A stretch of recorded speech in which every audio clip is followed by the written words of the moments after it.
काम करायचंय. कालच्या सुराज्याच्या माध्यमातून आपण पाहिलं की ऍडमिनिस्ट्रेशन किती इम्पॉर्टंट आहे, मॅनेजमेंट किती इम्पॉर्टंट आहे, आपल्या पूर्ण टीमला सोबत घेऊन चालणं किती गरजेचं आहे. मग त्यांच्यापासून लिस्ट काढणं असेल, त्यांच्या छोट्या छोट्या अचिव्हमेंट्स करणं असतील, त्यांच्या गोल अचिव्हमेंट करणं असेल किंवा रेग्युलर कॅबिनेट करणं असेल, या सगळ्या गोष्टी आपण आतापर्यंत पाहिल्या. बरोबर नाही? म्हणजे ट्रेनिंग घेतोय, आपण तयार होतोय. कदाचित आता आपण कमांडो आहोत. इव्हन आपण सुरुवातीला पण पाहिलं, शूर आम्ही सरदार, आम्हाला काय कुणाची भीती. आता इथपर्यंत पोहोचलो, शूर आहोत. मग आता पुढं काय? आता हे शूरवीरपणा आपल्या अग्रेशन मध्ये दिसणं गरजेचं आहे, आपल्या कामामध्ये दिसणं गरजेचं आहे, आपल्या प्लॅनिंग मध्ये दिसणं गरजेचं आहे. मग हे प्लॅनिंग किंवा ही स्ट्रॅटेजी महाराजांनी कशी केली होती, नेटसपनी कशी केली, मेंटॉर्सनी कशी केली आणि आपल्याला कशा पद्धतीने करायचंय, हे आज आपण पाहणार आहोत आजच्या प्रोग्राम मधून, ज्याचं नाव आहे गनिमी कावा. सो जास्त वेळ न घेता मी इथे आमंत्रित करतो आपले national mentor mister Pramod Sugare sir यांना. एकदा जोरदार टाळ्या झाल्या पाहिजेत प्रमोद सरांसाठी. Thank you Prashant sir. श्री शिवछत्रपती महाराजांना वंदन करून परत जमलेल्या भविष्यातल्या आपापल्या टीमच्या जाणत्या राजांना मी नमस्कार करतो, या प्रोग्राम मध्ये स्वागत करतो. जसं प्रशांत सरांनी सांगितलं, आजचा आपला चौथा भाग आहे. म्हणजे पहिला दिवस जो होता तो सचिनने ओपनिंग केलं की आपण हा प्रोग्राम जो घेतोय यातनं तुम्ही काय शिकण्यासारखे ते इम्पॉर्टंट आहे. आणि मी आज परत एकदा क्लिअर करतो, हा शिवचरित्र सांगायचा प्रोग्राम नव्हे, हा कथाकथनाचा प्रोग्राम पण अजिबात नाहीये. खूप डिटेलमध्ये सांगत बसणार नाही, पण महाराजांनी काय केलं, नेटसप त्याला कसं कनेक्टिंग आहे, नेटसप मध्ये जी लोक मेंटर झाली त्यांनी कदाचित तसं केलं म्हणून ते मेंटर झाले, आणि तुम्ही पण नेटसप मध्येच आहात आणि तुम्ही जर ते व्यवस्थित फॉलो केलं तर तुम्ही भविष्यातले मेंटर असणार. जसं आपण पहिल्या पार्ट मध्ये बघितलं, महाराजांचा एक विचार होता स्वराज्य, श्री सरांचा एक विचार होता ज्याला आपण म्हणलं यही बिझनेस करे आपका हमारा नेक्स्ट जनरेशन, आणि प्रत्येक मेंटरने ती विजन फॉलो केली. तशी तुम्ही पण तुमची विजन, तुमचे गोल 100% तुमच्या डायरीमध्ये नक्की उतरवले असतील याची मला खात्री आहे. आपण दुसऱ्या पार्ट मध्ये बघितलं की योग्य माणसांचं सिलेक्शन कसं केलं गेलं. म्हणजे महाराजांबरोबर कोण मावळे आले, मग त्यांची बॅकग्राऊंड काय होती मॅटर नाही करत. दोन गोष्टी इम्पॉर्टंट होत्या, एक त्यांच्यामध्ये पोटेन्शियल होतं, दुसरं ते लॉयल होते, आणि तिसरं महत्वाचं म्हणजे त्यांना काहीतरी आयुष्यात करून दाखवायची इच्छा होती. सेम नेटसप मध्ये घडलं. म्हणजे आलेली लोक काही फार मोठी बॅकग्राऊंड किंवा मोठे नेटवर्कर नक्की नव्हते, पण परत हे गुण होते म्हणून कदाचित नेटसप बरोबर ते छान पुढे गेले. जेवढे मेंटर आहेत त्यांनी सुद्धा त्या पद्धतीनेच काम केलं म्हणून तेही पुढे गेले. म्हणजे योग्य माणसांचं सिलेक्शन हे तुमच्या टीम मधलं अजून झालं पण असेल, ते तुम्ही डायरीमध्ये व्यवस्थित ट्रीनुसार आखलंही असेल याची मला खात्री आहे. आणि जर आपण कालचा पाठ बघितला की एखादं सुराज्य बनतं म्हणजे का बनतं, लोकांना तिथं सुरक्षितता वाटते, लोकांना भविष्य तिथं छान वाटतं, आणि जे काम करतं त्याचा योग्य मोबदला मिळतोय, चांगलं काही केलं तर बक्षीस, मोटिवेशन, शाबासकी मिळते. असंच घडल्यामुळे महाराजांचं स्वराज्याचं सुराज्य झालं, स्वराज्याचं भविष्यात साम्राज्यात रूपांतर झालं. सेम नेटसप पण त्या पद्धतीने पुढे जात असल्यामुळे नेटसप मध्ये लोक लॉयल पण राहिली, आणि नेटसप मध्ये लोक आजही समाधानी, आणि प्रत्येकाला खात्री आहे उद्या माझं नेटसप मधलं भविष्य नक्की उज्ज्वल असेल. आणि मग तिसरी गोष्ट आपण बघितलं की जे मेंटर झाले, तर मेंटर लोकांनी पण काय केलं, तर त्या पद्धतीनेच काम केलंय. आपल्यासाठी नाही तर आपल्या टीम मधल्या लोकांसाठी काय करता येईल, अजून काय करता येईल, कोणाच्या मदतीने करता येईल, हे ज्या ज्या लिडर्सनी केलं ते सगळे मेंटर बनले. म्हणजे आपण 3 टॉपिक बघितले. एक होता स्वराज्य विचार, दुसरा होता मावळा म्हणजे सिलेक्शन ऑफ पीपल, तिसरा होता सुराज्य म्हणजे असलेल्या लोकांना आपण कसं त्यांना सक्षम बनवणार, त्यांच्यासाठी आपण काय काय करणार. आता बघा, हे इमॅजिन करायचा प्रयत्न जास्त करा, समजून घेण्याचा प्रयत्न जास्त करा की असं सगळं सुराज्य चालू आहे. आता हे सुराज्य मर्यादित असायला पाहिजे का मोठं व्हायला पाहिजे, 100% मोठं व्हायला पाहिजे, त्याचा विस्तार व्हायला पाहिजे. गनिमी कावा म्हणजे काय, मला जे समजतंय ते मी शेअर करणार आहे. आजचा टॉपिक गनिमी कावा हे नाव आहे. गनिमी कावा नावाचा एक मराठीमध्ये खूप आधी भालजी पेंढारकरांनी सिनेमा पण बनवला होता. गनिमी कावा आपण भरपूर ठिकाणी वाचलं असेल, ऐकलं असेल, आणि आपण प्रत्येक वेळी त्याला युद्धाशी जोडतो. तर युद्धाशी न जोडता मी थोडंसं याच्या मागचा वेगळा अँगल शोधण्याचा प्रयत्न केला तर तुमच्यावर शेअर करतो. माझ्या माहितीप्रमाणे गनिमी कावा म्हणजे काय, तर गनिमी कावा काय, तर माझ्या माहितीप्रमाणे लिमिटेड रिसोर्स, खूप कमी रिसोर्स आहेत, आणि त्यातून सुद्धा एक एक्झॅक्ट आणि मोठी अचिव्हमेंट करणं म्हणजे गनिमी कावा. म्हणजे माझ्याकडे पैसे कमी आहेत, माझ्याकडे वेळ कमी आहे, माझ्याकडे माणसं कमी आहेत, हे असून सुद्धा एखादं मोठं पॉकेट लावणं म्हणजे ऍक्च्युली गनिमत आहे. म्हणजे विस्तार करताना आपला आता आपण नेटवर्कचा विस्तार करायचा तर काय करायला लागेल, सोर्सेस कमी आहेत म्हणून रडत बसायची गरज नाही. ते लिमिटेड सोर्सेस वापरून मी कसं काय माझं नेटवर्क वाढवू शकतो, याला म्हणणार मी गनिमी कावा. म्हणजे थोडक्यात आपण महाराजांच्या गनिमी काळापासून स्टार्ट करणार आहोत. मग आपण नेटसपचं पण बघणार आहोत, कशा पद्धतीने नेटसपनी केलं आणि आपण कसं करायला, मेंटॉर्सनी कसं केलं आणि आपण कसं करायला हवं हे सचिन तुम्हाला सगळ्यात शेवटी नक्की सांगतो. तर माझ्या माहितीप्रमाणे परत एकदा सांगतो, गनिमी कावा म्हणजे काय, लिमिटेड मधल्या लिमिटेड रिसोर्स मधून एक मोठा रिझल्ट काढणे, मोठी अचिव्हमेंट करणे म्हणजे गनिमी कावा. आता या गनिमी काळाला थोडं आपण जर पुढे घेऊन जायचं ठरवलं तर महाराजांच्या खूप स्टोऱ्या आहेत ज्याच्यामुळे गनिमी काळामुळे महाराजांनी काय काय केलं. पण मी परत 5 गोष्टी तुमच्याशी शेअर करेन. गनिमी कावा म्हणजे 5 गोष्टी. जसं आपण बघितलं लिमिटेड रिसोर्स मध्ये मोठा रिझल्ट काढणं, ही त्याची एका वाक्यातली कदाचित डेफिनेशन झाली जी माझी आहे.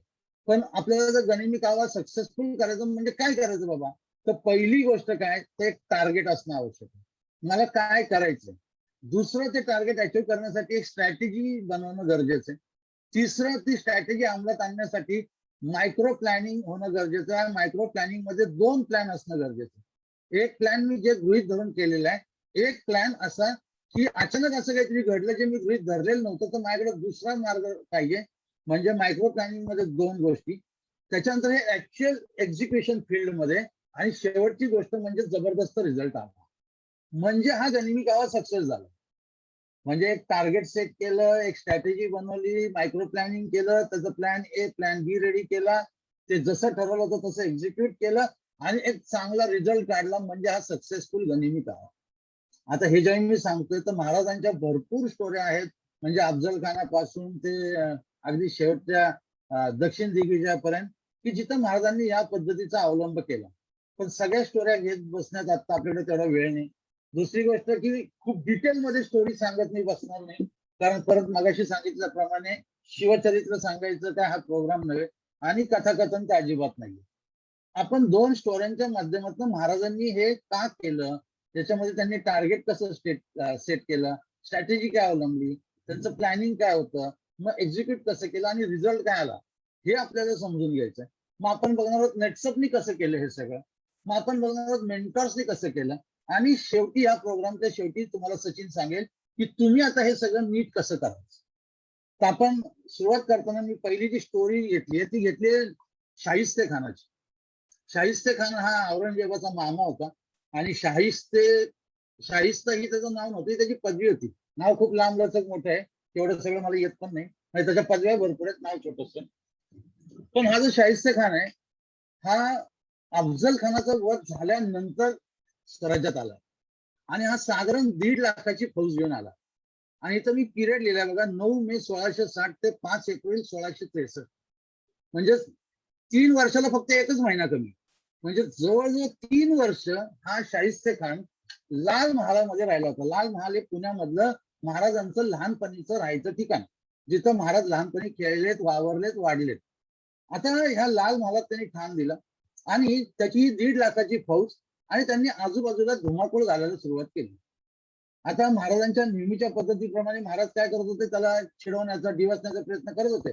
त्याच्या सरदारांचं कुठेतरी म्हणजे पराभव कर, कुठून तरी त्यांच्या आजूबाजूच्या मुलखातनं लूट करून आण, जे त्याच्या काही सरदारांचा पराभव, जेणेकरून हा चौतळेल आणि हा बाहेर येईल. पण शाहिस्ते खानाला पण एक अनुभव होता जो अफजल खानाच्या बाबतीत झाला होता.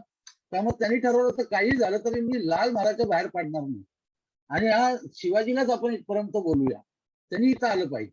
पण समोरासमोर लढाई करणं हे केवळ अशक्य होतं, कारण महाराजांची ताकद खूप कमी होती आणि याची 1.5 लाखाची फौज होती. आणि हा 3 वर्ष इथं थांबल्यामुळे, इथं अत्याचार चालू झाल्यामुळे गावं ओस पडायला लागली, लोक गावं सोडून जायला लागले. कारण परत ते मुघली राजवटीचं सावट लोकांना दिसायला लागलं की इथं आपल्याला परत प्रॉब्लेम येणार दिसायला लागला. आता करायचं काय हा शाहिस्ते खानाचं, खूप प्रयत्न करून सुद्धा हा बाहेर निघायला तयार नाही. मग महाराजांनी एक दिवशी त्यांच्या खास लोकांमध्ये एक मिटिंग केली आणि सांगितलं की आपण शाहिस्ते खानावर चालून जायचं. तर सगळ्यांना हा वेगळा विचार वाटला, पण महाराज म्हणले आपण चालून जायचं म्हणजे डायरेक्ट समोरासमोर युद्ध नव्हे, आपण छापा मारायचा. आणि दिवस निवडला गेला अष्टमीचा. अष्टमीचा दिवस होता आणि जेवढी महाराजांची लोक होती त्याच्या महाराजांनी छोट्या छोट्या टीम केल्या. बघा आता टार्गेट फिक्स केलं, शाहिस्ते खानाला लाल महालात जाऊन अष्टमीच्या रात्री उडवायचं, टार्गेट फिक्स. कारण महाराजाला त्या शाहिस्ते खानाला जर उडवलं तर त्याची फौज सैरवैर होणार, निघून जाणार, आपलं राज्य मोकळं करणार, म्हणजे आपल्या लोकांवरचा अन्याय थांबेल.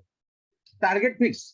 आता स्ट्रॅटेजी काय अवलंबली तर बाबा आपल्याकडे जेवढी लोक आहेत त्यांच्या त्यांनी टीम बनवल्या. पहिल्या त्यांच्याकडे फिरंगोजी नरसाळा म्हणून थोडे वयस्कर सरदार होते, त्यांना सांगितलं तुम्ही कोंढाण्यावर राहायचं, म्हणजे आजचं सिंहगड. म्हणजे आम्ही हल्ला करून परत आलो की आम्ही डायरेक्ट कोंढाण्यावर येणार, आमचा पाठलाग करत जर हे सैन्य आलं तर तुम्ही इथं आहात, तुम्ही त्यांच्यावर फाईट करू शकता. दुसरं, तानाजीला सांगितलं तू 50-70 माणसं घ्यायची आणि एक लग्नाचं वराड घेऊन पुण्यामध्ये जायचं. तिसरं, नेताजी पालकर मोरोपंत त्यांना सांगितलं तुम्ही पुण्याच्या आसपास आपली लोक घेऊन थांबायचं. चौथं, येसाजी कंक गवताच्या गाड्या घेऊन सोबत 25 अशी लोक ज्यांना अटक केली असं दाखवून घेऊन जायचं की हे गवताचे भारे घेऊन पळून चालले, त्यांना अटक करून आणले, असं करून आत यायचं. आणि स्वतः महाराज त्यांच्याकडे एक सरदार होता मुस्लिम, ज्याचं नाव इब्राहिम पठाण. तर इब्राहिम पठाणला महाराजांनी बनवलं आपला स्वतःचा सरदार. जे अफजल खानाची लूट झाली होती त्याच्यामुळे त्यांच्या टाईपचे ते कपडे, ते पेटे बिटे सगळं होतं, तर एक मोठा सरदार बनवला इब्राहिम पठाणला महाराज. आणि त्यांच्या बरोबर जेदे, सर्जेराव जेदे आणि बाळाजी आणि चिमणाजी.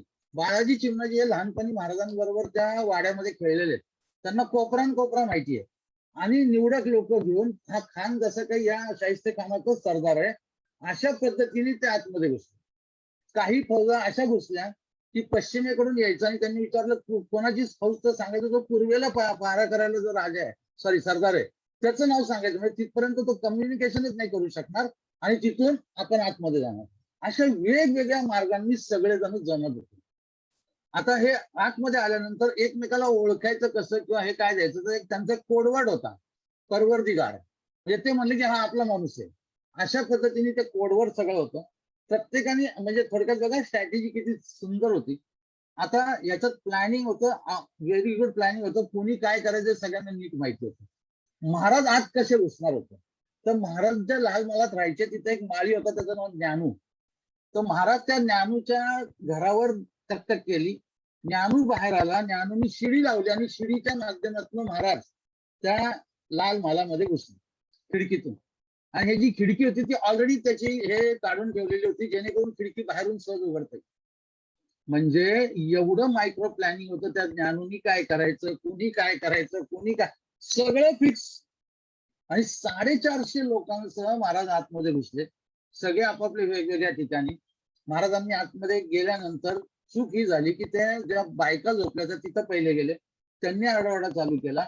तरी महाराज बरोबर शाहिस्ते खानाच्या इथं घुसले, पण शाहिस्ते खानाच्या एका बेगमने दिवे विझवून टाकले आणि अंधारात शाहिस्ते खान उडी मारून पळत असताना महाराजांनी वार केला. तो जोरात ओरडला, महाराजांना वाटलं याचं काम झालेलं आहे, बाहेर आले आणि कापाकापी ऑलरेडी चालू झाली होती, कारण आरडाओरडा स्टार्ट झाला होता. ते आपापले सगळे सिस्टीम ठरल्या त्या सगळे निघाले आणि ही फौज पण निघाली पाठलाग करायला. आणि पाठलाग करताना त्यांना दिसले की मशाली घेऊन खूप लोक पळतात आणि हे सगळे पळत पळत त्यांचा पाठलाग करत गेले. तर या कात्रजच्या घाटामध्ये 150-200 बैल त्यांच्या शिंगांना पलीते म्हणजे मशाली बांधून त्यांना ऑलरेडी तिथं सोडलेलं होतं. काही झाडांना मशाली बांधल्या होत्या. म्हणजे हे सैन्य भलतीकडे गेलं आणि महाराज गेले कोंढाण्याला, म्हणजे आजच्या सिंहगडावर. आणि तिथं गेल्यावर अजून एक काम काय केलं, तर गडाचा दरवाजा मोका ठेवला, वरचं निशाण काढून टाकलं. थोडक्यात काय तर शिवाजी गड सोडून पळून गेला असं. आणि हे हत्ती घोडे सैन्य जसं कोंढाण्यावर चढाई करायला गेलं, अचानक काय व्हायचं कळायच्या आत वरनं तोफांचा मारा चालू झाला, हत्ती मेले, घोड्यांच्या पायाखाली हेच फौज चिरडून जायला लागली. आणि वरनं जोरदार अटॅक स्टार्ट झाल्यावर ही जी खानाची फौज गेली ती पकडायला, ही परत रिटर्न आली, म्हणजे मार खाऊन परत आली. शाहिस्ते खानाने धसका घेतला दुसऱ्या दिवशी सकाळी की हा माणूस माझ्या बेडरूम मध्ये घुसू शकतो, माझ्या बोटांवर निभावलं, माझी एवढी मोठी फौज असून यांना कसं फसवलं, कशी दानादान उडवली. जो शाहिस्ते खान 3 वर्ष हल्ला नव्हता, तो तिसऱ्या दिवशी पुणे सोडून निघून गेला. जसवंत सिंगच्या ताब्यात पुणे दिलं, म्हणलं आता तू सांभाळ, मी चाललो. म्हणजे रिझल्ट आणला का महाराजांनी? आणला. शाहिस्ते खानाला हाकलायचा होता, इथनं हाकलला. त्याच्या मागचं त्यांचं प्लॅनिंग, स्ट्रॅटेजी आणि टार्गेट सेट करणं आणि एक्झिक्युशन स्वतः करणं हे किती इम्पॉर्टंट होतं. आणि आपल्याला यातून दिसतं काय, तर 450 लोक घेऊन महाराज आतमध्ये गेले होते, फक्त 6 जण गेले त्यातले, म्हणजे 6 कॅज्युअलिटी झाल्या, उरलेले सगळे सुखरूप बाहेर आले परत. म्हणजे एवढं सुंदर प्लॅनिंग महाराजांनी केलं होतं, हे प्रत्यक्षात करून दाखवलं. आणि या इन्सिडेंट नंतर महाराजांचं खूप मोठं नाव झालं. कारण यांनी फक्त अफजल खानाचा वध नाही केला, तर प्रति औरंगजेब ज्याला म्हणलं जायचं, औरंगजेबचा मामा, त्याला त्यांनी एवढी मोठी जरब बसवली बघा. पण हा जो पिरियड होता ना, हा जो पिरियड आहे, हा आहे साधारण जर आपण परत बघितलं तर 5 एप्रिल 1663. पण ह्या सगळ्या चक्करमध्ये 3 वर्षाचा बॅकलॉग झाला होता. पैसे नव्हते, लोकांचे परत गावं बसवायची होती, सैन्य वाढवायचं होतं.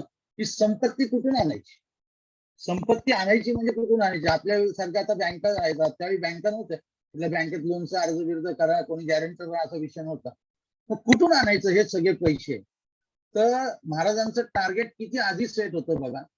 कारण हा जो आपण बघतो शाहिस्ते खान, हा 5 एप्रिल 1663 त्याच्यावर हल्ला झाला, तर 8 एप्रिलला निघून गेला इथं 63 मध्ये. आणि महाराजांनी जी सुरत लुटली आहे ना, ती 6 ते 10 जानेवारी 1664. म्हणजे एप्रिल पासून जानेवारी, म्हणजे अवघ्या 7 महिन्यात त्यांनी परत आपलं राज्य उभं करण्यासाठी फंड गोळा केला. करोडो होनांचा म्हणजे त्यांनी खजिना गोळा केला तो सुरत लूट मध्ये. आता ही जी सुरत लूट होती ना, इथं सुद्धा परत टार्गेट आहे, स्ट्रॅटेजी आहे, प्लॅनिंग आहे, एक्झिक्युशन आहे आणि जबरदस्त मोठा रिझल्ट आहे. सुरत हे त्यावेळेचं मुघलांची सगळ्यात मोठी बाजारपेठ होती आणि सुरतेपासून जवळ बंदर होतं.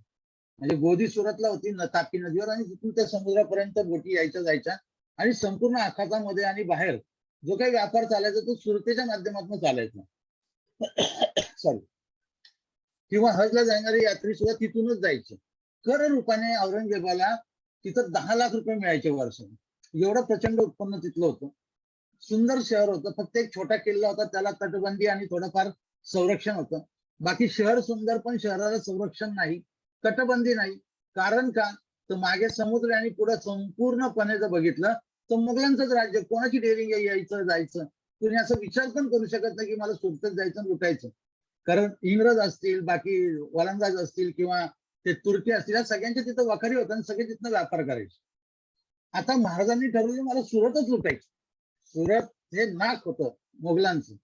आणि याचं प्लॅनिंग किती सुंदर होतं बघा. म्हणजे महाराजांची जी लोक होती ती साधारण 4-5 महिन्यापासून आधी सुरतेमध्ये होती. म्हणजे काही लोक जकातीवर कामाला लागले होते, काही जण वेगवेगळे, एक जण तर तेलाच्या व्यापाऱ्याकडे तेलाच्या घाण्यावर काम करत होता, एक जण काय करत होता, घोड्याला नाल बसून द्यायचं काम करत होता. पण त्यांनी ते ठिकाण कुठलं निवडलं होतं, तर ब्रिटिशांच्या वखारीच्या जवळचं. आणि एक त्याच्याबरोबर एक भिकारी वाचायचा. तो भिकारी म्हणजे या सगळ्या हेर खात्याचा मुख्य बहिर्जी नाईक होता. म्हणजे महाराजांचं हेर खातं 5-6 महिने आधीपासून सुरतेमध्ये ट्रेडिंग लावून रेडी होतं. आणि हे फक्त महाराजांनाच माहिती होतं, बाकी कोणाला माहित होतं की सुरतमध्ये असं काय करतायत आणि सुरत लुटायची आहे. म्हणजे किती आधीपासून टार्गेट सेट आहे, किती त्यांचं प्लॅनिंग रेडी आहे, स्ट्रॅटेजी क्लिअर आहे. आता त्यावेळी राजगड टू सुरत असं जर आपण बघितला हा प्रवास, तर हा साधारण 300+ मैल म्हणजे 400च्या आसपास किलोमीटर, 400+ किलोमीटर अंतर जायचंय. आणि 8,000ची फौज घेऊन महाराज निघाले. 8,000ची. आता ही 8,000ची फौज घेऊन जे निघाले, तर त्यांचे ऑलरेडी लोक सेट होती संपूर्ण रस्त्यावर. जव्हार मार्गे महाराज सुरतला गेले, तर रस्ता दाखवायला माणसं ऑलरेडी त्यांनी सेट केली होती. आणि गंमत म्हणजे ते रात्रीचा प्रवास करायचे आणि दिवसा जंगलामध्ये रानावनात आराम करायचे. म्हणजे कुठले पहारे चौक्या काही लागायला नको. महाराज ज्यावेळी सुरतेच्या बाहेर 16 किलोमीटरवर थांबले, गणदेवी नावाचं गाव आहे तिथं, ज्यावेळी महाराज येऊन थांबले त्यावेळी तिथला जो मुख्य होता त्यांचा याचा मुघलांचा, इनायत खान, त्याला निरोप दिला की शिवाजी महाराज इथं आले. तर तो म्हणला शक्य आहे का, शिवाजी इथपर्यंत कशाला येईल? चांगलं कोणीतरी असंच बोलतंय, काहीतरी सोडून जाईल. तरी दुर्लक्ष केलं. नंतर महाराज अजून जवळ आले, उदनापाशी आले, ते 2.5 किलोमीटरवर. आणि मग महाराजांनीच निरोप पाठवला की तू हे इंग्रज, हे सगळे वलंदाज, मला एवढी खंडणी द्यायची, हा, नाहीतर उद्या सुरतमध्ये आग आणि तलवार चालेल. आता हे त्यांनी ऐकलं, त्याची खंडणी पिंडणी दिली, तो किल्ल्यात जाऊन लपला आणि बाकी काही व्यापारी जाऊन लपले आणि महाराजांनी फक्त 3च दिवस लूट केली. 3 दिवसामध्ये संपूर्ण सुरत खाली केली. कारण यांना 100% माहिती होतं कोणाच्या घरी जायचंय, कुणी कुठं पैसे लपवलेत, कुणी कुठं सोनं लपवले. एकाने पिंपात लपवले, ते सगळे पिंपातलं सोनं बाहेर काढलं. आणि असे काही व्यापारी होते, त्यातला एक होता जो एक्सपायर झाला होता, पण त्याचं घर लुटलं गेलं नाही. का? कारण तो खूप दानशूर होता, त्याने लोकांना खूप मदत केली होती. गोरगरिबांना त्रास नाही, बायका मुलांना त्रास नाही, त्याच्याबरोबर कुठल्या धार्मिक स्थळाला धक्का नाही. म्हणजे थोडक्यात महाराजांची स्ट्रॅटेजी क्लिअर होती की हे प्रशांत सोमवंशी यांच्याकडे भरपूर सोनं आहे, हे अमित शिंदे यांच्याकडे भरपूर जवाहीर आहे, हे सचिन कुलकर्णी यांनी भरपूर काहीतरी ते गोदाम भरून ठेवली, यांनाच फक्त लुटायचे, बाकी कोणाला लुटायचं नाही. म्हणजे एवढं क्लिअर सगळं होतं. आणि सगळ्यात महत्वाची ज्यावेळी ही लूट चालली होती त्यावेळी महाराजांनी जे आरमार बनवलं होतं, त्याला म्हणजे संगमेश्वरी जहाजं त्यांची ती गोदीपर्यंत आली होती. सगळी लूट त्याच्यामध्ये टाकून परत पाठवून दिली आणि महाराज परत आल्या मार्गाने रिटर्न आले आणि करोडो रुपयाची संपत्ती महाराजांनी स्वराज्यामध्ये आणली. ती संपत्ती किती होती म्हणजे अगदी साधा अंदाज लावायचा झालं तर मुघलांची एक मोठी मोहीम होईल, तर एका मोहिमेला जसा खर्च येईल तेवढ्या 4 मोहिमांचा खर्च महाराजांनी एका लुटीमध्ये सुरतमधनं आणला. म्हणजे 2 स्टोऱ्या मी मुद्दाम घेतल्या, एक घेतली ती शाहिस्तेखानाची आणि दुसरी घेतली सुरत लुटीची. बघा, ह्या 2 स्टोऱ्या अशा होत्या की शाहिस्तेखानामुळे आपल्या सुराज्य जे बनत चाललं होतं त्याचं नुकसान व्हायला सुरुवात झाली होती, तर परत खाली खाली जायला सुरुवात झाली होती. आर्थिक दृष्ट्या म्हणा, सुरक्षिततेच्या दृष्टीने म्हणा, तिथं महाराजांनी शाहिस्तेखानाबरोबर जो हा म्हणजे ज्याला आपण जगातला पहिला सर्जिकल स्ट्राईक म्हणू शकतो, हा पहिला सर्जिकल स्ट्राईक त्यांनी केला आणि तिथून त्याला पळवून लावलं आणि अवघ्या 7च महिन्यामध्ये त्यांचंच एक सगळ्यात मोठी बाजारपेठ लुटून अमाप संपत्ती स्वराज्यात आणली की ज्याच्यातनं परत स्वराज्याचं काम चालू झालं. म्हणजे परत जर आपण याच्याकडे आपल्या नजरेने बघितलं, एक अँगल आपण जर दिला, आपण व्यवसायाचा अँगल जर द्यायचा प्रयत्न केला, तर महाराजांनी गनिमी कावा केला म्हणजे काय केलं, तर परत एकदा तेच माझ्या दृष्टीने की टार्गेट फिक्स केलेलं होतं. टार्गेट फिक्स केल्यानंतर एक सुंदर स्ट्रॅटेजी होती, त्याच्यावर प्लॅनिंग केलं गेलं होतं. ते प्लॅनिंग मायक्रो प्लॅनिंग होतं. काही दुर्दैवाने त्यांनी जे प्लॅनिंग केलं होतं तेच घडलं होतं. म्हणजे सुदैवाने जर काही घडलं असतं तर त्यांच्याकडे दुसरा प्लॅन पण रेडीच होता. असं झालं तर काय करायचं बघा. आणि तिसरी गोष्ट, एक्झिक्यूट करताना महाराज स्वतः होते दोन्ही ठिकाणी. असं नव्हतं की तुम लढो हम कपडे संभालते, महाराज स्वतः दोन्ही ठिकाणी एक्झिक्यूट करताना होते आणि रिझल्ट त्यांनी करून दाखवला. म्हणजे सचिन जे प्रत्येक प्रोग्राम मध्ये बोलतोय, तुम्ही बोललेलं लोक ऐकणार नाही, तुम्ही काय करताय ते लोक करणार, हेच महाराजांनी करून दाखवलं आणि म्हणून लोक करायला सुरुवात झाली. आपण महाराजांनी ज्या पद्धतीने त्यांचा गनिमी कावा अवलंबला तिथून थोडं आता बाहेर येऊया आणि आता आपण नेटसपशी हे कसं कनेक्ट होतं ते आपण बघूया. मग आपण जर नेटसपचा विचार केला, मी नेटसपला सुद्धा साधारण 3 पार्ट मध्ये नेटसपचं जर्नी मी डिवाइड केलं. जसं महाराजांचं पहिलं सुराज्य होण्यापर्यंत एक राज्य आहे, नंतर त्यांचं एक डेव्हलपमेंट वालं राज्य आहे आणि नंतर ग्रोथ वालं एक राज्य. तर आपण जर नेटसपला मी ज्या पद्धतीने कनेक्ट केलं ते फक्त बघायचा प्रयत्न करा, समजून घ्यायचा प्रयत्न करा. बघा, 2001 ते 2012 हे माझ्या दृष्टीने नेटसपचं फाउंडेशन फेज होतं. म्हणजे नेटसपने इथं बाहेर कुठं जायचा प्रयत्न केला नाही. जास्तीत जास्त नेटवर्क हे महाराष्ट्रामध्ये व्यवस्थित सेट केलं. कारण आपल्याकडे जे प्रोडक्टचं प्रोडक्शन होत होतं ते आपण अखंड भारतभर कदाचित पोहोचू शकत नव्हतो. आपली प्रोडक्शन कॅपॅसिटी कदाचित तेवढी नव्हती. नेटसपला नीट माहिती होतं. त्यामुळे संपूर्ण महाराष्ट्र, थोडा गुजरात आणि थोडा कर्नाटकचा पार्ट, थोडा एमपीचा पार्ट, इथपर्यंतच हे नेटवर्क सेट होतं. पण इथं फाउंडेशन एवढं मजबूत केलंय की आज 2001 मध्ये जिथं नेटसपचं नेटवर्क स्टार्ट झालं, मग ते महाराष्ट्र असेल, थोडस गुजरात, थोडस कर्नाटक असेल, आजही तिथं नेटवर्क चालतं. म्हणजे एवढं फाउंडेशन मजबूत आहे. आजही या भागामध्ये एकही नवीन जॉईन नाही झाला, फक्त लोकांनी रिपर्चेस केलं तरी करोडो रुपयाचा बिझनेस येऊ शकतो. हे मी तुम्हाला सांगायची गरज नाही, तुम्हाला पण हे माहिती आहे. कारण तुम्हाला जेव्हा जेव्हा टार्गेटला कमी पडतं तुम्ही जुन्या माणसांकडनं रिपर्चेसच आणता. म्हणजे एवढं इथं फाउंडेशन नेटसपनी मजबूत केलं. स्वतःच्या ऑफिस मधलं तिकडे त्यांनी अजून मजबूत केलं फाउंडेशन. त्यांच्या टेक्नॉलॉजी वाईज असेल, अजून सॉफ्टवेअरचा असेल, अजून त्यांची टीम वाढवणं असेल, या सगळ्या गोष्टी नेटसपनी फाउंडेशन केली. 2012 ते 2015 माझ्या दृष्टीने नेटसपची ही डेव्हलपमेंट फेज होती. इथं नेटसपने थोडं बाहेर निघायला सुरुवात, इथं नेटसपने थोड्या अग्रेसिव्ह स्टेप घ्यायला सुरुवात केली. स्वतःचे प्रोडक्शन युनिट थोडे वाढवले, इथं थोडेसे मॅनेजर्स वाढले. इथं कंपनीने हे सगळं डेव्हलपमेंट फेज मध्ये 2015ला नेटसपने पहिल्यांदा 100 करोडचा टर्नओव्हर क्रॉस केला. आणि ही डेव्हलपमेंट फेज नंतर 2016 पासून जे चालू होतं ती ग्रोथ फेज नेटसपची स्टार्ट होती. पण 2016ला नेटसपने लॉन्च केला फास्ट ट्रॅक. त्या फास्ट ट्रॅकच्या बरोबर काय काय येत गेलं आता मी जास्त सांगायची तुम्हाला गरज नाही. सक्षम अस्मिता, पाथफाइंडर आपला आला, आपले प्रोडक्शन युनिट अजून वाढले, टेक्नॉलॉजीचा अजून ऍडव्हान्स कंपनीने करायला सुरुवात केली, ब्रँडिंग स्टार्ट केलं, स्वतःची स्ट्रेंथ वाढवली. आज आपला संपूर्ण भारत वेगवेगळ्या झोन मध्ये, रिजन मध्ये डिवाइड केलाय.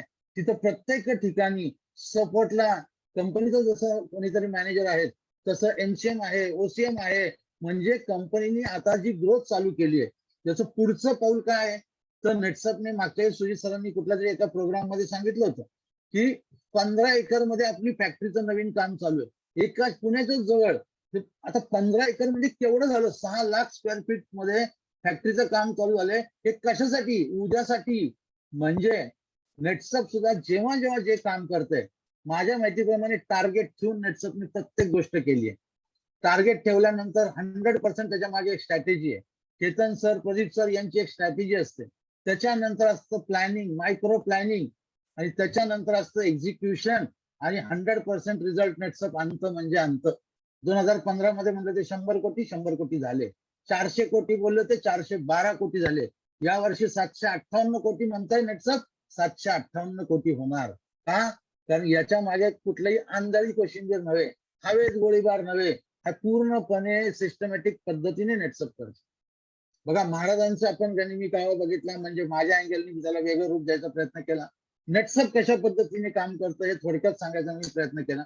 आता जर त्याच्या पुढे आपण गेलो, नेटसपचे मेंटर्स, म्हणजे जे जे लोक नेटसप मध्ये मेंटर झालेत ना ते बघू आपण. म्हणजे फॉर एक्झाम्पल नेटसप मध्ये लीडर खूप आहेत का? खूप आहेत. करोडपती भरपूर आहेत का? भरपूर आहेत. कॅप पण भरपूर आहेत का? भरपूर आहेत. पण नेटसप मध्ये मेंटर आता 23च आहेत. का 23च मेंटर झालेत? कॅप लागून काही लोक मेंटर का नाही झाली? करोडपती बनून सुद्धा काही लोक मेंटर का नाही झाली? कारण कदाचित ते या 5 गोष्टी नाही करत आहे. बघा मी तुम्हाला दाखवायचा प्रयत्न करेन, तुम्ही कुठलाही मेंटर जर ऑब्झर्व केला, प्रत्येक मेंटर त्याचं काम करायची सिस्टीम सेम आहे. त्याचं एक टार्गेट असेल, टार्गेट प्रत्येकाचं वेगळं असेल, पण टार्गेट आहे. कुठलाही मेंटर हवेत गोळीबार करत नाही, त्याची एक स्ट्रॅटेजी आहे, त्याचं प्लॅनिंग आहे. तो एक्झिक्यूट करताना स्वतः तिथं असतो, लीड फ्रॉम फ्रंट, आणि तो रिझल्ट काढून दाखवतो. बघा मी अगदी दैतुले साहेबांपासून जरी बघितलं, प्रत्येक मेंटरने पहिलं स्वतःच्या एरियामध्ये काम केलं. स्वतःच्या एरियात काम केल्यानंतर त्यांनी टार्गेट ठेवून नवीन नवीन पॉकेट चालू केले. हे चालू करताना स्ट्रॅटेजी होती काहीतरी, म्हणजे पुढचं पाठ मागचं सपाट नव्हतं. मी तिकडे गेलो, इकडे दुकान उभं असतं, असं नाही केलं त्यांनी. प्रत्येकाचं तुम्ही ऑब्झर्व केला, दैतुले साहेबांपासून खालपर्यंत आहे ते शाबूत ठेवून नवीन पॉकेट ओपन करताना स्ट्रॅटेजी, प्लॅनिंग, एक्झिक्युशन आणि रिझल्ट. मग याचा परिणाम काय झाला? जसं दैतुले साहेब, मी, थोरात, आम्ही जे करत होतो यातनं आपले भरपूर मेंटर आहेत. जसं सतीश शेजूळ, त्यांनी छत्तीसगड स्पेशली जाऊन जाऊन लावलं. जसं आपण जर बघितलं समजा सत्यान कदम, ज्याने आंध्र आणि तेलंगणा लावलं. आता किरण लाटकरनी कर्नाटकानंतर केरळमध्ये जोरदार काम चालू केलं. त्या कुंदनने तामिळनाडू चालू केलं. म्हणजे साळवी साहेबांनी समजा नॉर्थ मध्ये जोरात काम चालू केलं. म्हणजे काय तर प्रत्येक मेंटरने स्वतःच एक पॉकेट पहिलं निर्माण केलं, एक स्वतःचं सुराज्य छोटंसं, आणि ते एक्सपांड करण्यासाठी वेगवेगळे पॉकेट लावले. पण आंधळेपणाने नाही लावले. उगाचच कोणीतरी तिथं, मला एक माणूस भेटलाय, जातो तिथं तामिळनाडूला, तिथं जातो 4 दिवस घालतो पण परत येतो. काय केलं बाबा तू? 2-4 लोकांचं जॉईनिंग केलं, पुढे काय केलं? पुढे काही नाही. का नाही झालं पुढे? का नाही मोठा रिझल्ट आला? कारण की स्ट्रॅटेजी नव्हती, प्लॅनिंग नव्हतं. नुसतंच कोणीतरी सांगितलं माझी 4 माणसं ओळखीचं आहे, उदयला तामिळनाडूला गेला आणि परत आला. हे तामिळनाडू एक्झाम्पल म्हणून मी घेतोय. ज्यांनी ज्यांनी टार्गेट ठेवून, स्ट्रॅटेजी अवलंबून, प्लॅनिंग करून, एक्झिक्यूट करून रिझल्ट काढला, ते सगळे मेंटर झाले. आता सगळ्या मेंटरचं मी तुम्हाला इथं सांगत बसत नाही, पण मला जी या पद्धतीने जबरदस्त प्रत्येक नेटसप मध्ये हिस्ट्री ज्यांनी क्रिएट केली, त्या 3 मेंटर बद्दल मला तुम्हाला सांगायला नक्की आवडेल. त्यातलं पहिलं मेंटर जर मी बघितलं तर ते संजय देशपांडे. आम्ही सगळे महाराष्ट्रात काम करत होतो, आणि संजय देशपांडे, आता परत हा गनिमी कावा आहे, मी 3ही एक्झाम्पल अशी देणार आहे की यांच्याकडे खूप लिमिटेड रिसोर्स होते, आणि यांनी स्ट्रॅटेजी टार्गेट ठेवून स्ट्रॅटेजी अवलंबून मायक्रो प्लॅनिंग करून स्वतः एक्झिक्यूट करून मोठा रिझल्ट काढला. म्हणजे देशपांडेचं जर एक्झाम्पल घ्यायचं झालं, देशपांडेचं जे महाराष्ट्रातलं नेटवर्क होतं, काही कारणांनी ते नेटवर्क पूर्ण झोपलं होतं आणि एक माणूस देशपांडेला मिळाला गुजरात मधला धीरेनभाई त्रिवेदी. आज दुर्दैवाने ते आपल्यात नाही येत, पण त्यांचा मुलगा आज नेटवर्क चालवतो, म्हणजे आपल्याकडे नवीन फॅसिलिटी आहेच आहे. तर संजय देशपांडे पुण्यातून डायरेक्ट गुजरातमध्ये गेला, धीरेनभाई बरोबर ते काम करत राहिला. देशपांडेने तिथं गुजराती भाषा शिकली, तिथलं कल्चर समजून घेतलं, तिथल्या लोकांची मेंटॅलिटी समजून घेतली आणि आज देशपांडे ज्यावेळी गुजरातीमध्ये बोलतो त्यावेळी असं वाटतं की हा गुजरातीच आहे. म्हणजे त्यांनी तर पूर्ण अडॅप्ट करून घेतलं आणि त्या गुजरातमध्ये जसं देशपांडेंनी नेटवर्क वाढवलं तसं हिस्ट्री काय क्रिएट केली. तर देशपांडे हा पहिला नेटसपचा कॅप अचीवर बनला.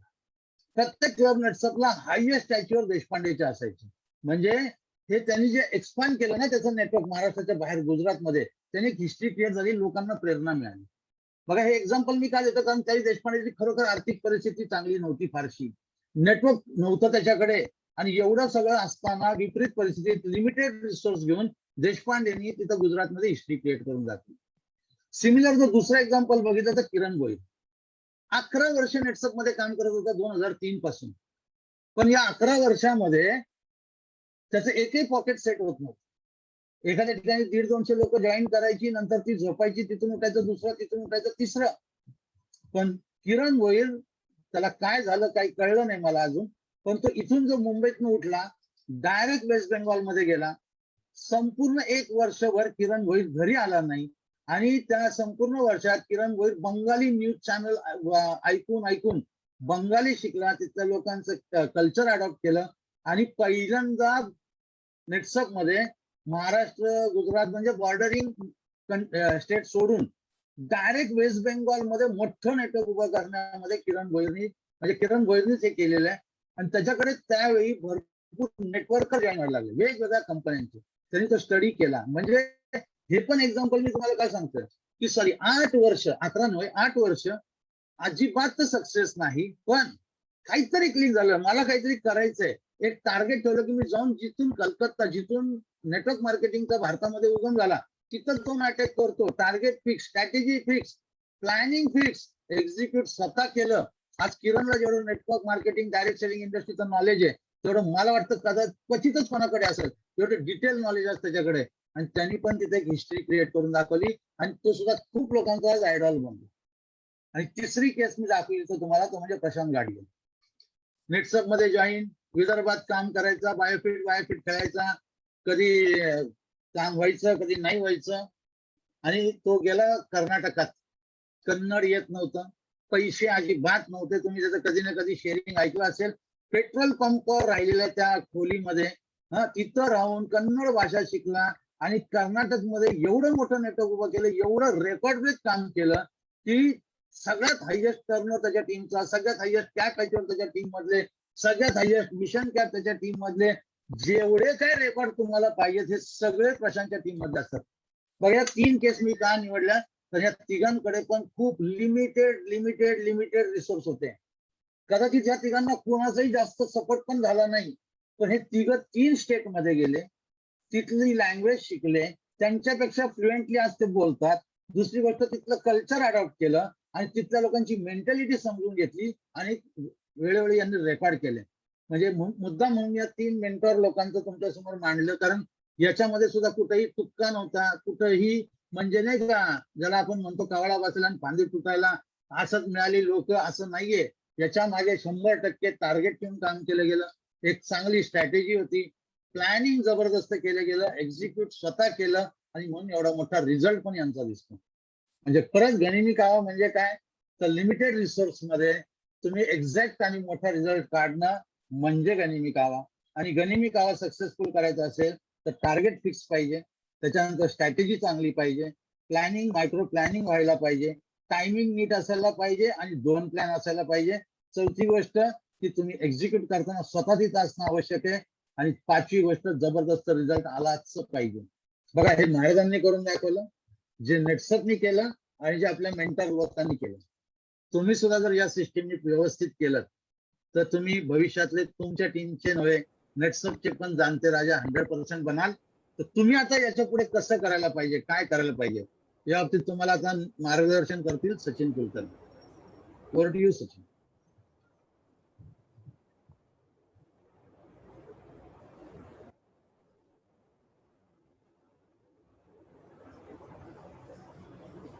धन्यवाद. आवाज येतोय माझा? Yes sir. Okay, thank you. एकदा स्लाइड आपण पूर्ण हे करूयात, मी एक एक बोलेल. सुरुवात करूयात. आपल्या सगळ्यांचं या भागात गनिमी कावा या भागामध्ये खूप खूप स्वागत. छत्रपती संभाजी महाराजांना त्यांच्या जयंतीनिमित्त मानाचा मुजरा आणि अक्षय तृतीयाच्या आपल्या सगळ्यांना खूप खूप शुभेच्छा देऊन आजचा माझा पाठ मी सुरू करतोय. बघा मित्रांनो, गनिमी कावा म्हणजे एक चांगलं उदाहरण तुम्हाला किंवा एक चांगलं त्याचं डेफिनेशन सुग्रे साहेबांनी तुम्हाला सांगितलं, ते म्हणजे की कमी खर्चामध्ये खूप चांगली डेव्हलपमेंट. त्याला मी अजून एक जोड देऊ इच्छितो की गनिमी कावा जन्माला आला मुळात कसा. गनिमी कावा करायची गरज कुठून भासली, किंवा असं म्हटलं तर बघा, प्रत्येक गरज ही शोधाची जननी असते. आज हा जो शोध लावला शिवाजी महाराजांनी गनिमी कावा, हा गनिमी कावा फक्त महाराष्ट्रात नाही, फक्त स्वराज्यापुरता नाही, तर याचे उदाहरणं आज अख्ख्या जगामध्ये दिली जातात. अख्ख्या जगामध्ये प्रत्येक मॅनेजमेंटला, प्रत्येक तुमच्या ज्याला म्हणतो ना आपण की जिथे सैन्य प्रशिक्षण होतं, या प्रत्येक ठिकाणी गनिमी काव्याचं एक्झाम्पल दिलं जातं. ही गरज भासली महाराजांना की कमी खर्चामध्ये, लिमिटेड रिसोर्सेस आहेत, खर्च कमी करायचा आहे. कारण आपल्याकडे मुळातच एक्सपेंडिचरचा जो आपल्याकडे बजेट असतं ते महाराजांकडे कमी होतं, आणि त्या कमी बजेटमधून इफेक्टिव्हनेस तर इतका आला पाहिजे की जे टार्गेट घेतलंय ते पूर्ण झालं पाहिजे. मी प्रयत्न केला, मी लढलो, मी ट्राय केला, पण त्यांचं सैन्य जास्ती होतं, पण त्यांच्याकडे घोडदौड जास्ती होती, पण त्यांच्याकडे बाकीचे सैन्य जास्ती असल्यामुळे मी जिंकू शकलो नाही, असं कधीही आपल्याला कोणाला सांगावं लागेल किंवा असं कारण आपल्याला द्यायला लागायची गरज नाही पडली पाहिजे. म्हणून ज्याचा शोध लागला तो गनिमी कावा. मग गनिमी काव्याला जर आपण बघितलं की हे टीम बिल्डिंगला कसं लागू होतं, हे टीम डेव्हलपमेंटसाठी कसं लागू होतं, तर सगळ्यात पहिली गोष्ट मित्रांनो एक लक्षात घ्या की जर तुम्हाला प्रत्येकाला जर हे मनापासून वाटत असेल की माझी टीम ग्रो झाली पाहिजे, तुम्हाला प्रत्येकाला मनापासून असं वाटत असेल की माझ्या टीम मध्ये ग्रोथ झाली पाहिजे, माझं स्वराज्य झालं पाहिजे, माझ्या स्वराज्याचं मी सुराज्य केलं पाहिजे, तर तुम्हाला हे शोध लावणं फार गरजेचं आहे. कारण गरज भासली तर शोध 100% लागू शकतो. शोध हे तेव्हाच लागतो जेव्हा तुम्हाला त्याची नितांत गरज असते. मग सक्सेसफुल जे मेंटॉर झालेले आहेत हे का झाले, तर यांना त्याची नितांत गरज भासली होती. ही नितांत गरज भासल्यामुळे त्यांनी प्रत्येकाने वेगवेगळ्या प्रकारचा गनिमी कावा शोधून काढला. हे प्रत्येकाने जी स्टाईल वापरलेली आहे, याचा बेस जरी सारखा असला तरी ती एक्झिक्यूट करायची पद्धत प्रत्येकाची वेगळी होती. तो गनिमी कावा प्रत्येकाचा वेगळा होता. आणि ही जर तुम्हाला गरज भासली तर शोध तुमचा नक्की तुम्हाला लागेल की माझ्या टीम मध्ये मी ज्या पॉकेटला काम करतो, मी ज्या दऱ्याखोऱ्यांमध्ये काम करतो, तिथं कुठला गनिमी कावा चालतो हे तुम्ही नक्की शोध लावू शकाल. ती गरज भासणं फार गरजेचं आहे. बघा, आपण पहिल्या दिवशीपासूनच्या भागांपासून जे बघितलेलं आहे की एक विजन ठेवणं गरजेचं आहे. आपण अशी अपेक्षा करू की तुम्ही तुमचं विजन क्लिअर केलं असणार आहे. तुमचे पीपल सिलेक्शन म्हणजे मावळे जे आहेत, हे मावळे तुम्ही नीट तयार केलेले असणार आहेत की ही माझे अष्टप्रधान मंडळ जे आहे म्हणजे माझी कॅबिनेट आहे, हे तुम्ही कॅबिनेट तुमची फर्मली सेट केली असेल. छोटी असो मोठी असो त्याला महत्व नसतं, पण कॅबिनेट असणं महत्वाचं असतं. अशी लोक असणं गरजेचं असतं की ज्यांना वाटतं की स्वराज्य हे महाराज असो नाही तर मावळे असो, प्रत्येकांना एकच वाटत होतं की हे स्वराज्य व्हावं, ही ती श्रींची इच्छा आहे, ही कुठल्या शिवाजी महाराजांची इच्छा नव्हती. आणि मग सगळे मिळून एका कॉमन गोलवर काम करत होते. सगळ्यांचं ध्येय एक होतं, सगळ्यांची वाटचाल एका दृष्टीने होती, एका दिशेने होती. त्यामुळे हा जो इफेक्ट आला, हे जे टीमवर्क आलं, हे त्याच्यामुळे आलंय. हा एक कॉमन गोल तुमच्या टीम मध्ये सेट असला पाहिजे. त्यासाठी तुमचं अष्टप्रधान मंडळ ज्याला आपण म्हणतो, तुमची कॅबिनेट जी आहे ही सेट होणं फार गरजेचं आहे. त्यानंतर तिसरा महत्वाचा मुद्दा जो आपण पहिल्या दिवशी बघितला ओपनिंग सेशन मध्ये, तो आहे सॉट अनालिसिस. हा SWOT हे तुम्ही पण केलं असेल, पहिल्या दिवशीच झालं पाहिजे होतं. नसेल झालं तर ते नक्की केलं पाहिजे. माझी स्ट्रेंथ काय, माझं बळ काय, त्याला मी अजून बलशाली कसं करू शकतो, माझे विकनेस काय, ह्या विकनेसचं रूपांतर मी ताकदीमध्ये कसं करू शकतो, माझ्याकडे कुठल्या कुठल्या संधी येत आहेत, माझ्याकडे कशा पद्धतीने मला टीम वाढवायची, तर कशा संधी माझ्याकडे आहेत, माझ्या टीमचा अभ्यास केल्यानंतर ह्या कुठल्या कुठल्या संधी माझ्याकडे आहेत याचा अभ्यास करणं गरजेचं आहे. आणि या संधीकडे मी जाताना किंवा या संधी घेऊन मी टीमला डेव्हलप करताना कुठले धोके मला संभवतात, या प्रत्येक धोक्याचाही विचार करणं गरजेचं आहे. आणि तो धोका त्याच वेळी बाजूला काढणं गरजेचं आहे. आणि परत सांगतो, हे सगळं तुम्ही त्याच वेळी कराल ज्यावेळी तुमचं टार्गेट हे सेट असणार. हे टार्गेट सेट करायचं म्हणजे हा शॉर्ट अनालिसिस तुम्ही करणं खूप गरजेचं आहे. बघा, महाराजांच्या बाबतीत तुम्ही जेव्हा बघितलं, आग्र्यावरून जेव्हा महाराज सुटून आले होते, आधीच खूप ठिकाणी तह झाले होते, खूप किल्ले गेले होते. महाराज ज्यावेळी परत आले, गडावर आले, तेव्हा महाराजांकडे फक्त 18 किल्ले शिल्लक होते. 17 होते जिजाबाईंनी एक किल्ला अजून त्यात ऍड केला होता, जिंकला होता, म्हणजे 18 किल्ले महाराजांकडे झाले होते. आणि हे 18 किल्ले होते, महाराज आले, त्यानंतर 3.5 वर्ष महाराजांनी आग्र्याहून आल्यानंतर काही केलेलं नाही. महाराजांनी काय केलं असेल तर महाराजांनी हे केलं होतं, माझी स्ट्रेंथ काय, माझी विकनेस काय, माझी माझ्याकडे अपॉर्च्युनिटी काय, मला संभाव्य धोके काय आहेत आणि माझं नक्की टार्गेट आता काय असलं पाहिजे याच्यावर काम केलं, रणनीती आखली. या रणनीतीप्रमाणे ऍडमिनिस्ट्रेशन आणि ज्याला आपण म्हणतो मॅनेजमेंट हे परफेक्ट केलं. आणि त्याच्यानंतर जो धडाका लावला त्यानंतर तुम्हालाही माहिती आहे की 260 पर्यंत म्हणजे आठवड्याला एक किल्ला जिंकण्यापर्यंतची मजल मारली होती या सैन्यानी. कारण हा अभ्यास नीट केला गेला होता, ह्याचं प्लॅनिंग नीट केलं गेलं होतं, याची ब्लूप्रिंट परफेक्टली तयार केलेली होती. की आज जो कागद हातात धरला, जो प्लॅनिंग माझा आहे, हा प्लॅनिंगचा कागद जर माझ्या हातामध्ये असेल, माझा उद्या काय होणार आहे, माझं 3 महिन्यांनी काय होणार आहे, माझं पुढच्या वर्षी काय होणार आहे, माझं 2 वर्षानंतर काय होणार आहे, या सगळ्या गोष्टी तुम्हाला आत्ता तुमच्या डोळ्यासमोर दिसल्या पाहिजेत. इतकं जर तुम्हाला डोळ्यासमोर पेपर बघून दिसत असेल, याचा अर्थ तुमचं ब्लूप्रिंट जे आहे हे एकदम क्लिअर आहे. 2 मिनिटं फक्त.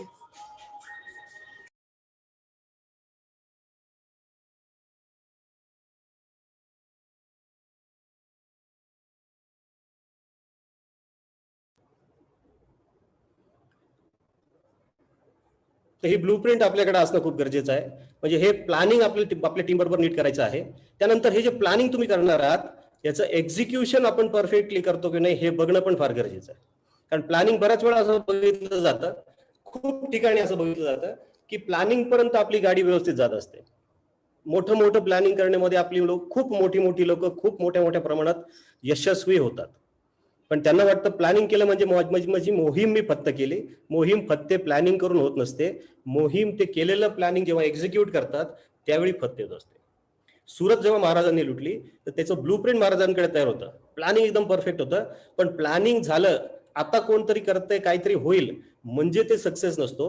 ते प्लॅनिंग मध्ये जी ब्लूप्रिंट होती त्या ब्लूप्रिंटचं जेव्हा एक्झिक्युशन मध्ये रूपांतर केलं जातं, त्याच्यावर जेव्हा ऍक्शन घेतली जाते त्याच वेळी ते प्लॅनिंग सक्सेसफुल होणार. तेव्हा प्लॅनिंग कराल, ब्लूप्रिंटचं तयार कराल, तर त्याच्या एक्झिक्युशन करणं पण तितकंच गरजेचं आहे. त्यानंतर तुमच्या टीममध्ये एक पॅटर्न सेट असणं गरजेचं आहे.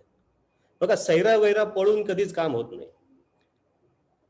अगदी आज आलं मनामध्ये हे काम करू, उद्या आलं मनामध्ये त्या पद्धतीने करू. खूप वेळा असं बघितलं होतं बघा, आपण एखाद्या लीडरचं एखादं भाषण ऐकतो किंवा एखादं स्पीच ऐकतो, एखादं ट्रेनिंग ऐकतो, आपल्याला वाटतं काय जबरदस्त लीडर आहे, कसली मस्त स्टाईल आहे, आता असंच केलं पाहिजे. आपण ते करत जातो. परत कोणतरी आपल्याला कुठल्या तरी एका मीटिंगमध्ये अजून दुसरा तरी कुठला तरी लीडर तो म्हणतो हे नाही, मी अशा पद्धतीने काम केलं आणि अशा पद्धतीने मला हा सक्सेस आला. मग लगेच आपल्या डोक्यामध्ये विचार येतो की ह्या माणसाने तर ह्या पद्धतीने काम केलं आणि ह्याच्यापेक्षा चांगला रिझल्ट आलाय. मग कदाचित आपल्याला जे आपण पहिलं केलंय हे सोडलं पाहिजे आणि त्या पद्धतीने काम केलं पाहिजे.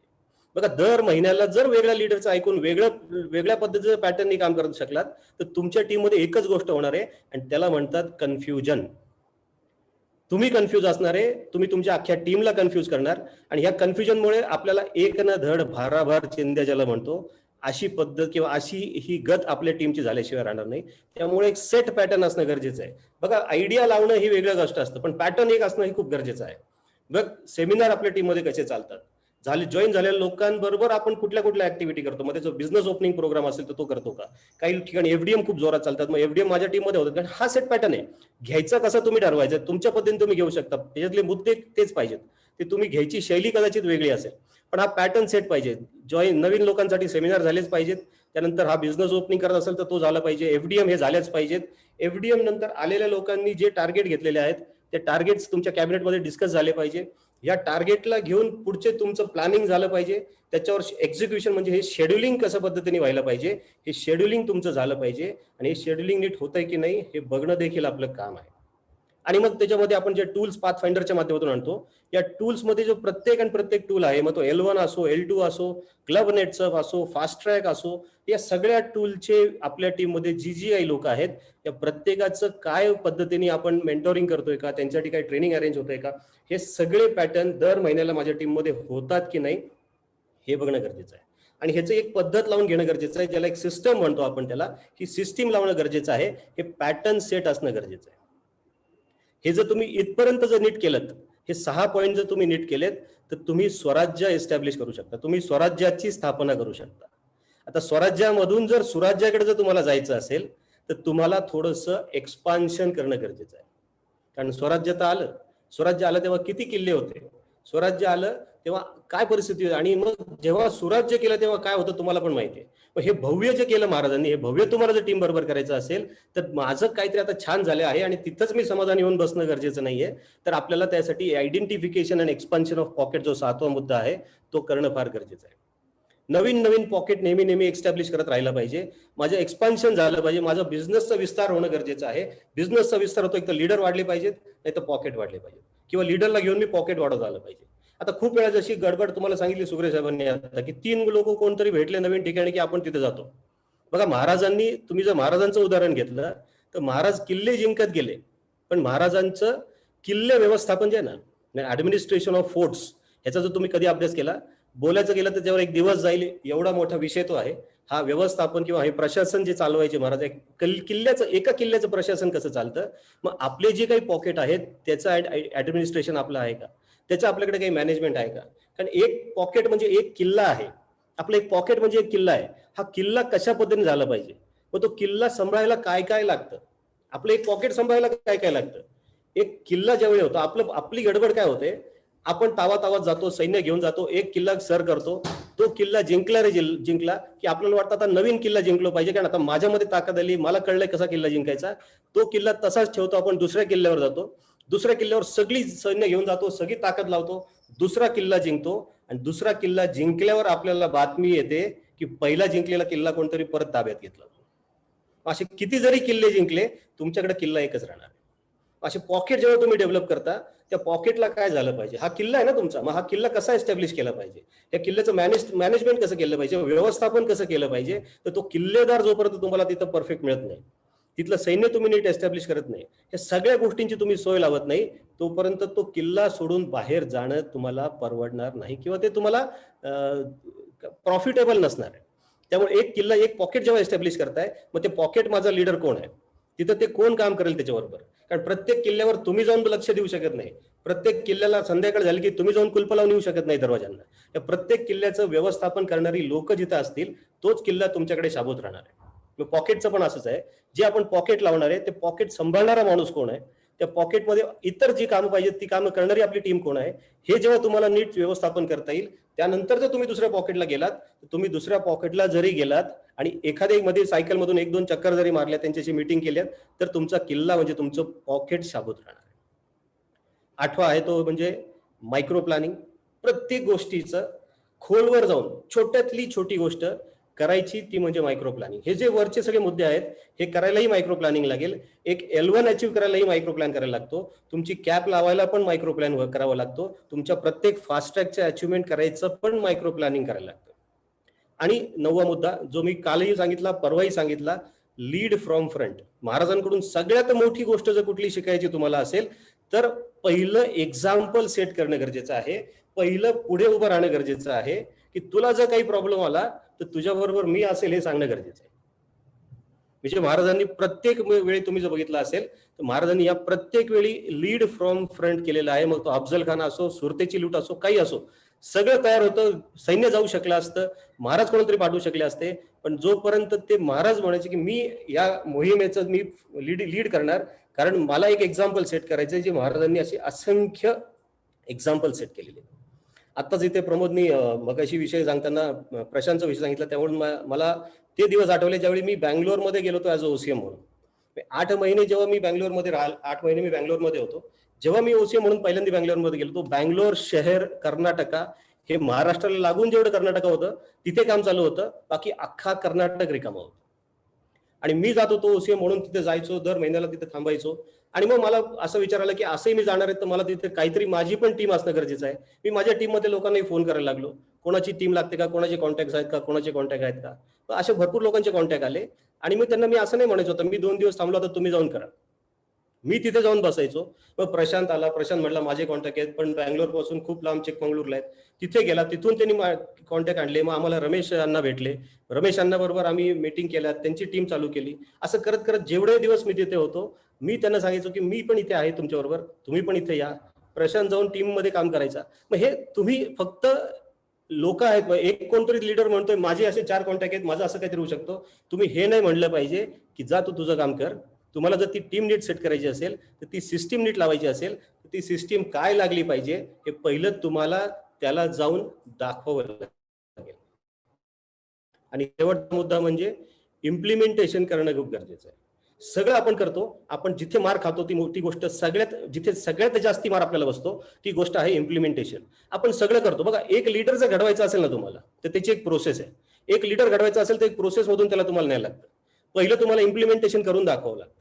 म्हणजे परत एकदा सांगतो, people don't do what you say, people will always do what they say. तुम्ही काय बोलताय हे लोक अजिबात करणार नाहीत. तुम्ही काय करताना लोक बघतायत हे लोक तुमचं डुप्लिकेशन करणार आहे. अनुकरण लोक करत असतात. मग हे पहिलं तुम्हाला करून दाखवावं लागेल. पहिलं तुम्हाला ते इम्प्लिमेंट कसं करायचं हे लोकांना शिकवावं लागेल. हे इम्प्लिमेंट करतात केल्यानंतर तुम्हाला आयडेंटिफिकेशन जी पीपल आहे, आपण जे म्हणलं होतं की मावळे निवडायला लागतील, ते मावळ्यांना तुम्हाला हे शिकवावं लागेल. महाराजांनी युद्ध करून दाखवलं, महाराजांनी गनिमी कावा करून दाखवला, महाराजांनी लढाया जिंकून दाखवल्या, महाराजांनी प्रत्येक वेळी करून दाखवलं की हे असं करतोय म्हणून. पहिलं महाराजांनी इम्प्लिमेंट केलं. नंतर मावळे शोधले, त्यांनाकडून ते डुप्लिकेशन करून घेतलं. तुम्ही जर एखाद्या लीडरला शिकवायचं असेल, तुम्हाला एक लीडर तयार करायचा असेल तर पहिलं तुम्हाला ते इम्प्लिमेंट करून दाखवावं लागेल. ते इम्प्लिमेंट केल्यानंतर तो डुप्लिकेट करतो की नाही हे तुम्हाला बघावं लागेल. तुम्हाला त्याला ते शिकवावं लागेल. तो जेव्हा हे शिकेल, हे डुप्लिकेशन करणं जेव्हा तुम्हाला माहिती असेल, तुम्हाला खात्री होणार की माझा माणूस हा परफेक्ट डुप्लिकेट करतोय, त्यानंतर मग ते काम त्याला डेलिगेशन करायचं असतं, म्हणजे त्याच्या सुपूर्त करायचं असतं. इथून पुढे ही मोहीम तू चालवायची. हे तिसरं असतं डेलिगेशन. आणि चौथं असतं ते म्हणजे सुपरविजन. आता डेलिगेशन केलं, माझ्याकडे मी मेहनत घेतली, 2 महिने 4 महिने 6 महिने मी माझ्या माणसावर मेहनत घेतली, त्याला सगळं शिकवलं, मी करून दाखवलं, त्याला शिकवलं, तो तयार झाला, आता मी त्याच्याकडे सुपूर्त केलं, आता मी घरी जाऊन झोपणार, तर ते होणार नाही. चौथी गोष्ट जी आहे त्यातली ती आहे सुपरविजन. कितीही माणूस मोठा झाला, करोडपती झाला, मेंटॉर झाला, पण जो तो तुमच्या टीम मध्ये असेल तर तुमचं सुपरविजन असणं गरजेचं आहे. मी असं म्हणत नाही माझ्या टीम मध्ये 3 मेंटॉर आहेत, 20 करोडपती आहेत, अगदी 25 कॅप अचीवर आहेत, तर मी काही कोणाशी संपर्क ठेवणार नाही, कारण ते सगळे मोठे झाले. ते मोठे नक्की झाले, पण सुपरविजन ठेवणं ऍज अ लीडर हे माझं काम पण असलं पाहिजे. कारण माझे जर संपर्क तुटला तर खाली काय होईल उद्या मला कळणार नाही. आणि हे सुराज्य जे तयार झालेलं आहे हे परत स्वराज्य आणि त्याच्यापेक्षाही खाली जाऊन कुठेतरी पारतंत्रात जात वेळ लागणार नाही. त्यामुळे जर हे सुराज्य आणि हे सुराज्य टिकून ठेवायचं असेल तर या अशा पद्धतीने जर तुम्ही काम केलं, गनिमी कावा म्हणजे काही नाही, त्याला सोप्या भाषेत म्हटलं तर ती एक स्ट्रॅटेजी आहे. गनिमी कावा म्हणजे एक स्ट्रॅटेजी आहे. मिनिमम रिसोर्सेस मध्ये मॅक्झिमम रिझल्ट काढायची स्ट्रॅटेजी आहे. गरज ही शोधाची जननी आहे. तुम्हाला जर गरज भासली की माझ्या पण टीम मध्ये या सगळ्या गोष्टी झाल्या पाहिजे, ज्या 10 गोष्टी आपण चर्चा केली, ती गरज, नितांत गरज तुमच्याकडे वाटली, तुम्ही पण तुमचा गनिमी कावा शोधून काढू शकता.